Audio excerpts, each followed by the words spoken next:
பல பேர் நீங்க ஹோம்ஒர்க் பண்ணது போதும் ஃபீல்ட் ஒர்க் பார்க்க வாங்கன்னு சொன்னதுனால நம்ம விஜய் பாத்தீங்கன்னா செப்டம்பர் 13ல இருந்து டிசம்பர் 20 வரை எக்ஸ்க்ளூசிவா சனிக்கிழமைகள்ல தமிழ்நாடு ஃபுல்லா சுற்றுப்பயணம் போறதா சொல்றாங்க. அட என்னப்பா தலைமை சுற்றுப்பயணம் போறாரு, சரிப்பா எவ்வளவு நேரம் பேசுவாருன்னு பார்த்தா அங்கதான் ட்விஸ்ட். நம்ம பிரேக் போற 15 மினிட்ஸ் போலாதான் மக்கள்கிட்டயே பேசுவாராம். அவ்வளவுதான் காட்ட முடியும், அதுக்கு மேல காட்ட முடியாது.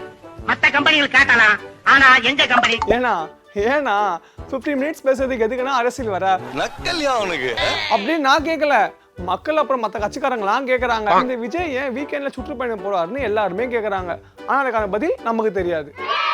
ஆமாப்பா, கண்டிப்பா நமக்கு தெரியாது. விஜயோட சுற்றுப்பயணத்தை சீமான் என்ன சொல்றாருன்னா, ரோடு ஷோ கூடு ஷோ மாதிரி கை காட்டுறதுலாம் மக்கள் சந்திப்பே கிடையாது, மக்கள் பிரச்சனைக்காக மக்கள் கூடயே நிக்கிறது தான் மக்கள் சந்திப்பு அப்படின்னு சொல்றாரு. இது மட்டும் இல்லாம அது வேட்டையாட வர சிங்கம் இல்லைங்க, வேடிக்கை காட்டுற சிங்கம்னு கலாச்சிட்டாரு.